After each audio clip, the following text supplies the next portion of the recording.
On n'est pas à une échelle politico-stratégique, on est à une échelle vraiment de décideurs de terrain. Ils doivent prendre des décisions, alors d'abord dans le cadre militaire, puis ensuite pour les chefs d'entreprise, qui ont des décisions à prendre et qui les prennent que s'ils ont l'information la plus juste possible. Alors le GeoInt, c'est finalement produire de l'information à très haute valeur ajoutée. On est dans un processus de la connaissance qui est le plus optimal.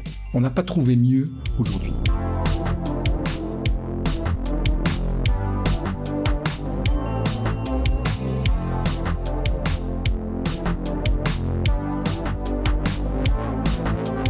Bonjour à tous et bienvenue à ce nouvel épisode du podcast de Space Avocat. Aujourd'hui en compagnie du professeur Philippe Boulanger. Philippe, bonjour et bienvenue. Bien, merci Numa Istard de m'avoir invité à me parler de GeoInt, qui est le sujet qui nous préoccupe aujourd'hui. Écoute, merci surtout à toi Philippe de nous accueillir aujourd'hui à Jussieu, à Sorbonne Université. Je rappelle que on va parler plus longuement, bien sûr, de ta carrière et de ce que tu fais, notamment par rapport au GeoInt. Donc, je rappelle que tu es professeur des universités en géographie et que tu as notamment créé un master spécialisé sur le GeoInt.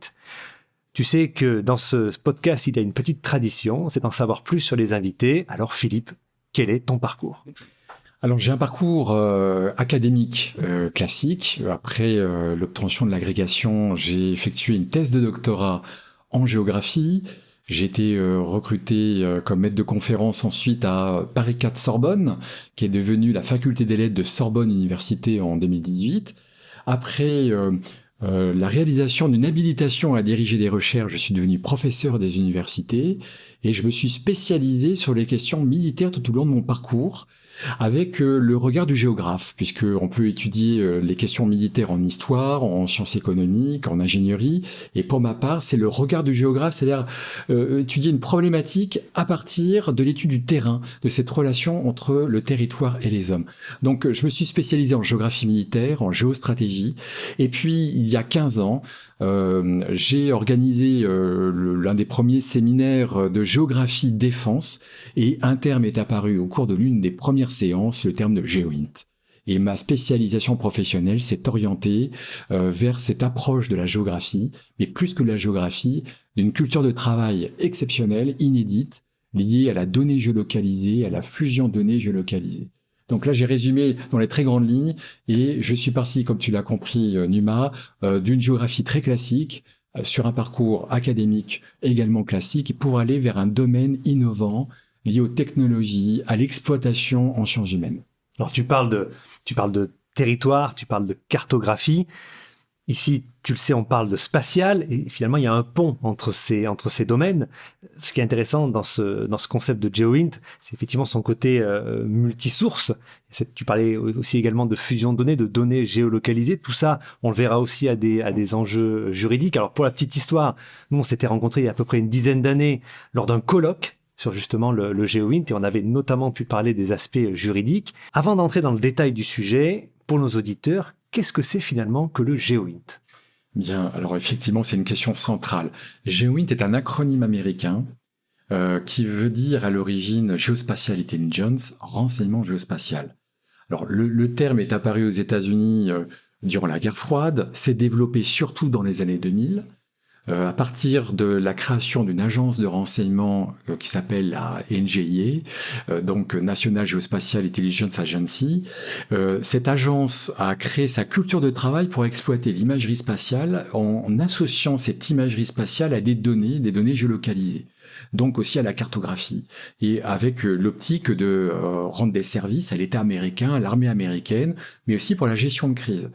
En France, le terme serait apparu au début des années 80 dans des publications réservées à des experts. Ce n'est pas un terme grand public. Et puis, il y a une dizaine d'années, un début de développement du GeoInt est apparu. Alors, en France et en français, nous gardons l'acronyme GeoInt parce que nous n'avons pas trouvé mieux. D'autres personnes ont pu développer une appellation comme Geointelligence ou bien d'autres. Donc il y a eu des essais, mais pas très heureux. L'expression est trop longue, ne veut pas dire grand-chose. Intelligence veut dire renseignement dans le monde anglo-saxon. En France, si on reste dans la culture française, intelligence, ça voudrait dire qu'il y en a d'autres qui sont pas intelligents. On voit pas forcément le parallèle avec le renseignement. Donc en France, l'acronyme est resté pour désigner une activité que je résumerai de manière très simple, alors que c'est un champ transversal considérable.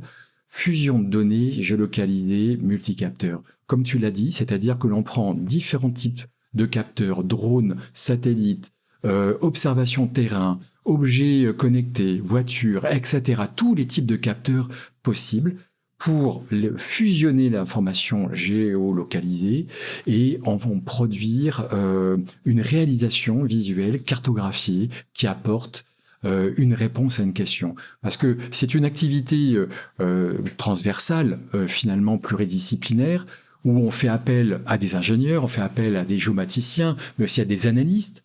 Et le but, c'est quand même de répondre à une question dans un cadre opérationnel. Donc c'est pas une discipline académique, le GeoInt. C'est en fait le fruit d'une activité opérationnelle qui doit être pragmatique, répondre à des vrais besoins. Alors que d'habitude, dans le monde académique, il y a des savoirs qui se transmettent de siècle en siècle, qui évoluent à la marge. Ici, eh bien, c'est le contraire, c'est-à-dire que c'est le monde opérationnel qui rentre dans le monde académique pour faire évoluer les cultures de travail. On est face à une révolution qui était celle comparable à l'informatique dans les années 60. Peu de personnes croyaient à l'existence de formations en informatique dans les années 50, 1960. On a à peu près la même situation dans les années 2010. Et à partir du début des années 2020, le GeoInt se développe considérablement. Nous sommes en 2026. Je n'ai jamais entendu parler autant d'activités liées au GeoInt qu'aujourd'hui, même si le terme GeoInt n'est pas forcément employé par tout le monde. Donc effectivement, on est sur une notion américaine qui a un peu infusé dans le monde entier, et notamment en France.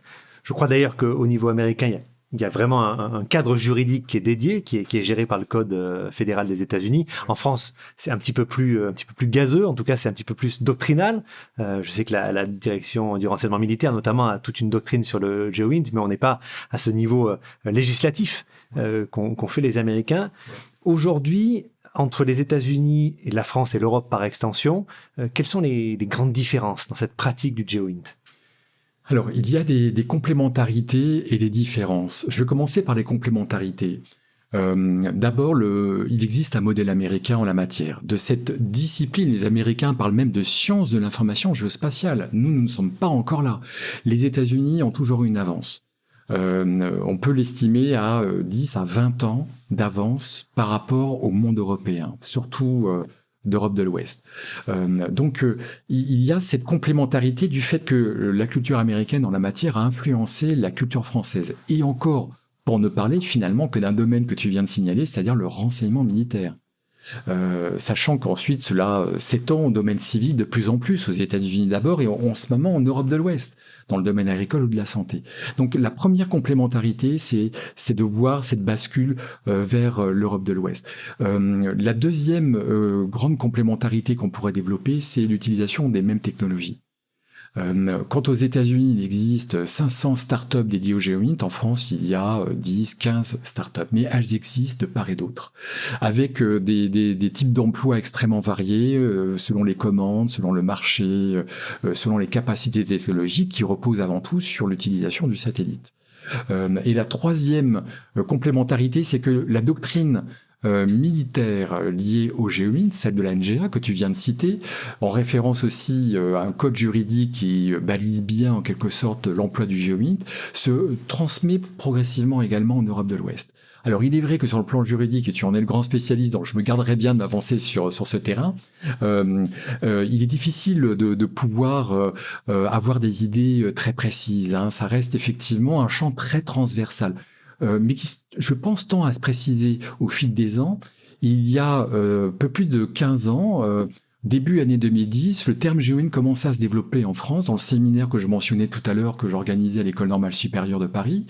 Aujourd'hui, c'est devenu plus courant. D'ailleurs, il y a un manuel qui a été publié, qui rassemble certains spécialistes du domaine, du GeoInt. Premier manuel en langue française, dédié justement à cet outil d'exploitation. Et de plus en plus, on voit qu'il y a une expansion de cette activité GeoInt comme aux États-Unis. Mais il y a aussi des différences que tu viens de sous-entendre. La première grande différence, c'est que la culture américaine valorise surtout l'imagerie spatiale. La spécialité de la NGA est de travailler sur l'imagerie spatiale, alors que les écoutes électromagnétiques, par exemple, dans le renseignement, sont dédiées à la NSA, une autre agence de renseignement.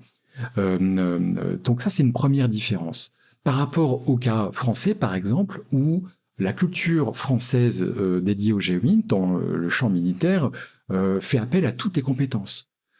Toutes les compétences. Il y a de l'imagerie, il y a du cyber, il y a des écoutes électromagnétiques, du ROEM, il y a également d'autres spécialités de travail.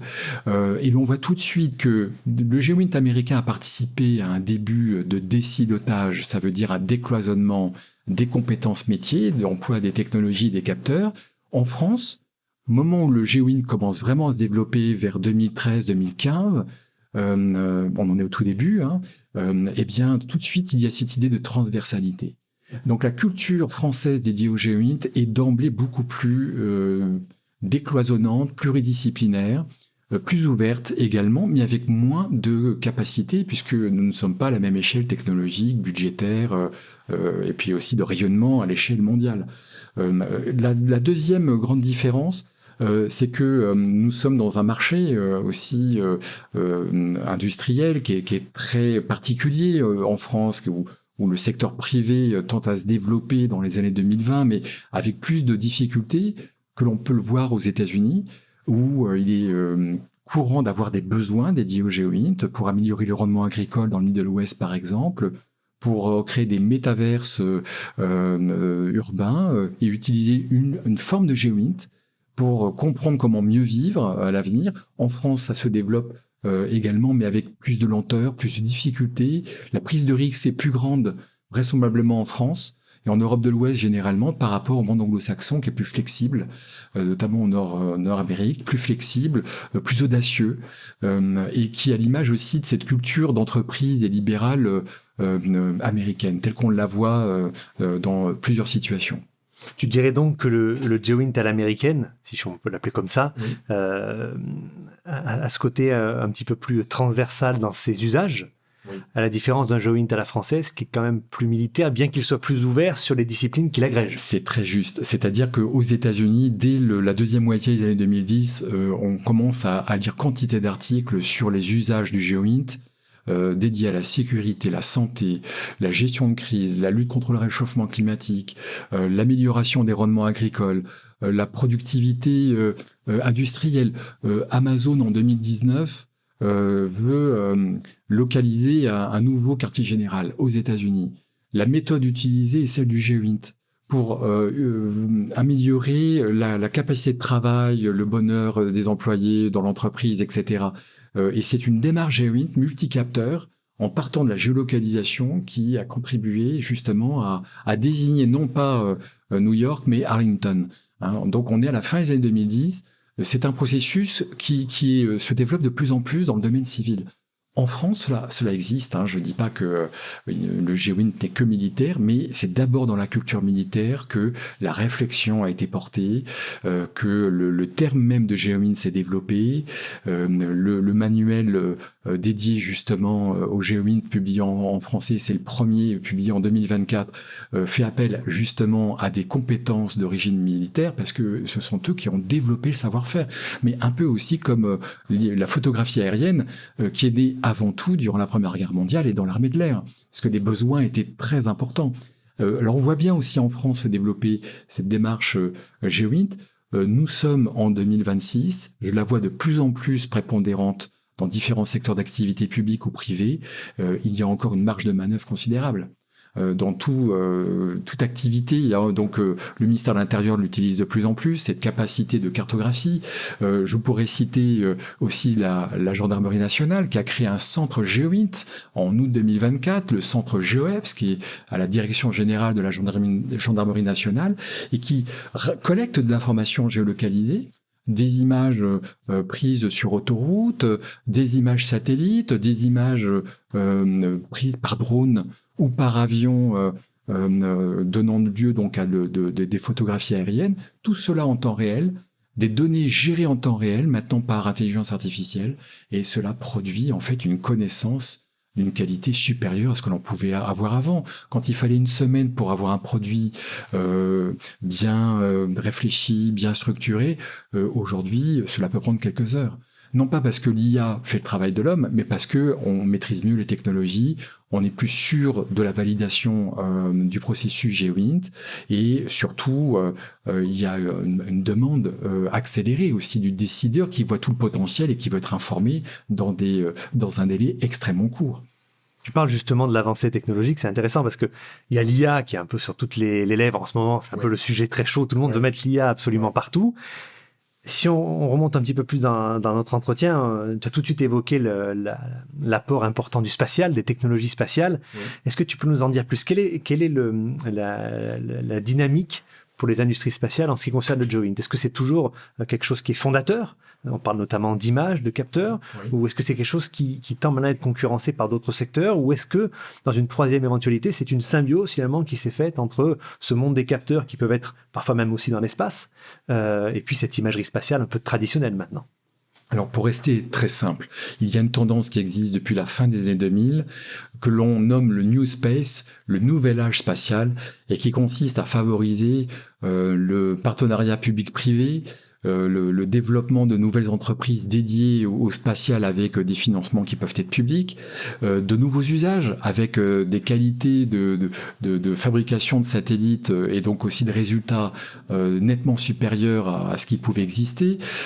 C'est tout cela le New Space, plus de satellites dans l'espace, il y en a à peu près 15 000 aujourd'hui, même si on ne connaît pas le chiffre exact, mais celui qui est avancé le plus couramment au milieu des années 2020, c'est une 15 000, il y en avait 1250 en fonction en 2014.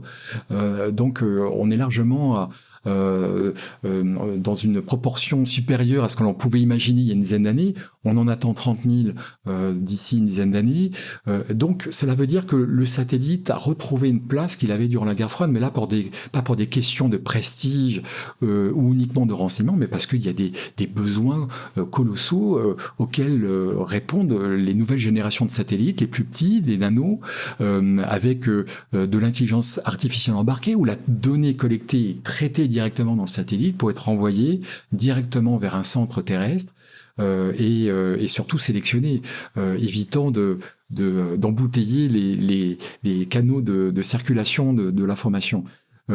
Donc les satellites se sont modernisés, montrent bien que les satellites d'observation, les satellites de communication ont retrouvé une place considérable dans les usages sociétaux. C'est exactement ce que dit la première stratégie spatiale du commandement de l'espace en 2019, ce que dit notamment Madame la ministre de l'époque, Madame Parly, montrant bien que l'usage de l'espace est central dans nos vies actuelles, mais que cela va devenir encore plus important dans les prochaines années, prochaines décennies. Il est vrai qu'aujourd'hui, on voit l'usage du satellite pas seulement qu'à travers la reconnaissance terrestre ou maritime, mais par tous les usages qu'on peut en faire, et notamment au-delà de l'observation, au-delà de la communication, aussi de la navigation, c'est-à-dire que l'on a une donnée qui est géolocalisée sur terre, sur mer, dans l'air, voire dans l'espace maintenant. Il existe un GeoInt de l'espace extra-atmosphérique qui fascine par la qualité de la précision, par l'abondance des données et qui offre des perspectives considérables pour les ingénieurs, pour les décideurs, mais également pour des étudiants, pour des analystes qui voient là une compétence à obtenir et puis des débouchés professionnels à développer. On en est pratiquement, non plus à la préhistoire comme il y a 10 ans de GeoInt, mais on en est là à l'Antiquité. C'est-à-dire qu'il y a encore quantité de champs à explorer liés au GeoInt, compte tenu de tous nos besoins, mais aussi de nouvelles capacités apportées par cette nouvelle technologie spatiale. Oui, d'autant qu'en plus, il y a des besoins au niveau de l'instrument, au niveau du traitement parfois qui est directement embarqué dans l'instrument, puis après il y a tout le traitement au sol. Tu citais l'essor de toutes ces startups et de toutes ces PME aussi qui parfois existent depuis longtemps mais qui étaient un petit peu méconnues dans un secteur qui était parfois centré uniquement sur finalement la production du satellite et puis son envoi. Et c'est vrai que là maintenant il y a tout un domaine aval de sociétés et d'organismes spécialisés dans le traitement de la donnée et puis après dans sa transformation en information finalement. Tu parlais également de l'avenir, de ce futur âge d'or, parce que là, on est à l'entrée de l'Antiquité, si je te comprends bien. Il y a besoin de talent, de compétences. Tu as créé, avec Sorbonne Université, le premier master en GeoInt. Pourquoi cette initiative? Quel est le besoin au niveau industriel et au niveau étatique en termes de GeoInt?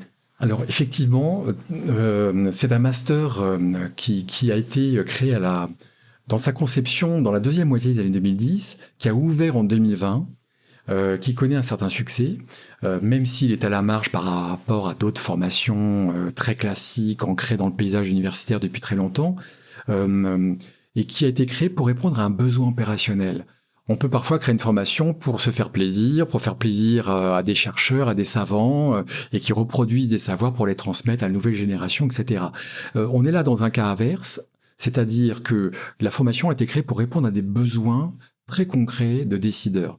On n'est pas à une échelle politico-stratégique, on est à une échelle vraiment de décideurs de terrain. Ils doivent prendre des décisions, alors d'abord dans le cadre militaire, puis ensuite pour les chefs d'entreprise, qui ont des décisions à prendre et qui les prennent que s'ils ont l'information la plus juste possible. Alors le GeoInt, c'est finalement produire de l'information à très haute valeur ajoutée. On est dans un processus de la connaissance qui est le plus optimal. On n'a pas trouvé mieux aujourd'hui que ce processus de fusion de données géolocalisées multicapteurs. Donc le master en question que j'ai créé à Sorbonne Université, en sciences humaines, mais à cheval avec l'ingénierie, tend à former justement des étudiants du mieux possible, à maîtriser cette culture de la fusion de données géolocalisées, à produire des cartes, à avoir ce sens de l'analyse, la justesse des mots, de la réflexion, du raisonnement intellectuel par rapport à des zones de crise, par rapport à des sujets.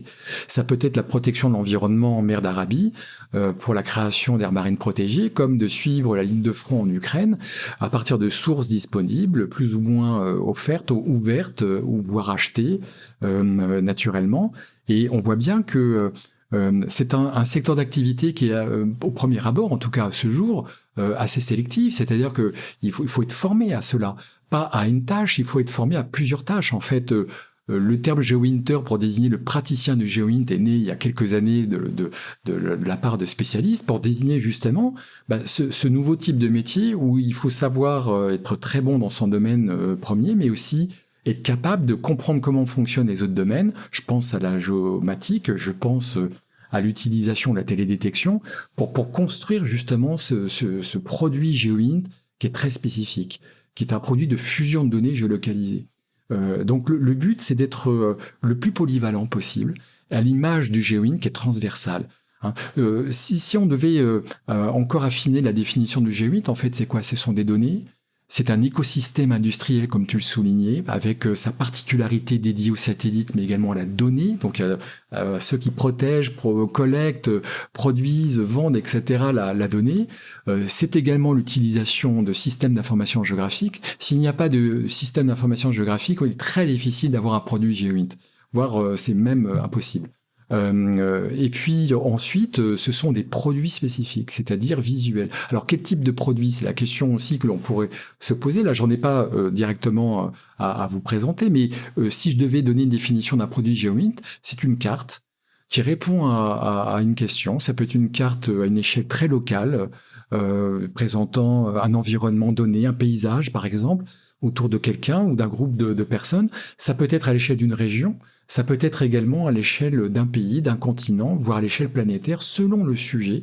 Alors ça peut être par exemple la protection des navires dans le canal de Suez, ça peut être au large du golfe d'Aden le risque d'attaques terroristes sur les navires civils qui transportent des marchandises. On peut envisager tous les types de sujets. Généralement, l'émergence du GeoInt était liée à la surveillance. Donc la surveillance d'activités licites ou illicites, également à la gestion des risques naturels. Il n'est pas anodin, par exemple, que la National Geospatial Agency a participé à la gestion des inondations en Louisiane en 2005, donc le fameux ouragan Katrina qui a produit une catastrophe environnementale et humaine. Eh bien, la NGA, dès cette époque, alors que l'agence n'avait que 3 ans d'existence, a été mobilisée pour apporter une aide à la décision. Donc la plupart des produits GeoInt aujourd'hui sont dédiés à la gestion de crise. C'est pas anodin que la brigade des sapeurs-pompiers de Paris, par exemple, il y a une production émergente dite GeoInt liée justement à la gestion des crises en milieu urbain, pour sauver des vies, éteindre des incendies, faire face à des risques technologiques, industriels, etc. Et puis il y a également d'autres activités qui sont apparues dédiées justement à l'analyse du risque économique. Donc ce sont des produits qui sont dédiés justement à la protection ou au développement de l'activité d'entreprise de très grands groupes. On parlait d'Amazon tout à l'heure, qui fait aussi du GeoInt pour améliorer ses livraisons, etc. Mais ça peut être lié également à des entreprises spécialisées dans la donnée géolocalisée à des fins d'augmentation des profits, mais aussi des performances des livraisons de charbon, de gaz. Donc les usages sont multiples. Hein. Tu rappelais tout à l'heure que j'étais professeur de géographie. Il ne faut pas oublier que la géographie, elle est née depuis l'Antiquité pour répondre à des besoins d'ordre militaire, à des besoins d'ordre politique, la gouvernance de la cité, et puis à des besoins d'ordre économique. C'est-à-dire que le chef d'entreprise, il ne peut pas investir n'importe où. Et le GeoInt vient apporter justement cette information à très haute valeur ajoutée qui lui fait prendre le moins de risques possible. S'il y en a, il ne prend pas la décision d'investir. S'il sait par la qualité de l'information collectée et traitée que le risque est réduit, évidemment qu'il y trouvera tout son intérêt. Donc on est sur une information qui est multifactorielle, multi-usage, et on est dans un monde qui est multipolaire maintenant. Tu as beaucoup parlé de la doctrine américaine, bien sûr, du GeoInt. Oui. Tu as parlé de la doctrine européenne et française. Oui. Est-ce qu'il existe à l'échelle du monde d'autres foyers de GeoInt, ou est-ce qu'au contraire, c'est quelque chose qui est l'apanage plutôt de l'Ouest ? Oui, alors tu as totalement raison, parce que en fait, le GeoInt est un élément, un maillon de l'infodominance américaine, dont la doctrine a été réécrite au lendemain de la Seconde Guerre mondiale. Être supérieur aux autres par la supériorité informationnelle. La supériorité informationnelle donne la supériorité décisionnelle. Donc les États-Unis l'ont parfaitement compris, en plus de tous les autres éléments militaires, économiques, culturels, pour arriver à dominer l'adversaire qui était le monde soviétique. Aujourd'hui, on est dans la même logique. Donc c'est pas anodin que d'abord la première puissance du GeoInt est celle des États-Unis, puis ensuite des États alliés anglo-saxons, la Nouvelle-Zélande, l'Australie, parce qu'il y a des accords de partage d'informations. Ensuite, de pays plus largement d'Europe, la Pologne, la France, qui a créé son propre GeoInt, l'Italie, la Grèce, etc.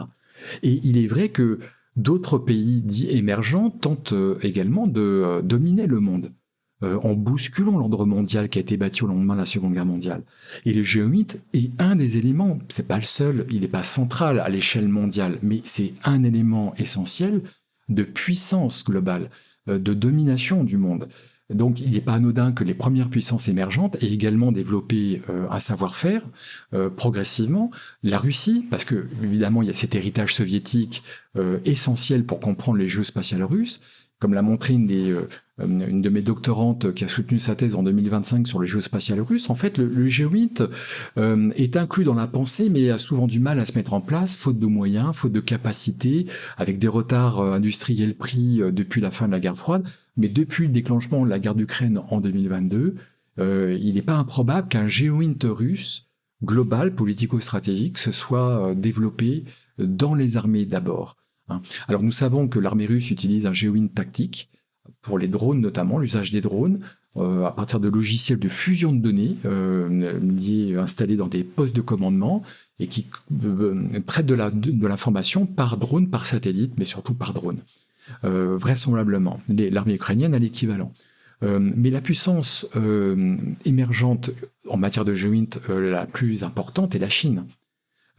Qui valorisait dans son livre blanc en 2015 l'exploitation de l'espace extra-atmosphérique et qui aujourd'hui a des capacités considérables pour produire du GeoInt. Que faut-il pour faire du GeoInt ? Pour rappel, ce qu'on disait au tout début, il faut des satellites. La Chine dispose de toute la gamme des satellites, y compris les satellites de navigation Beidou.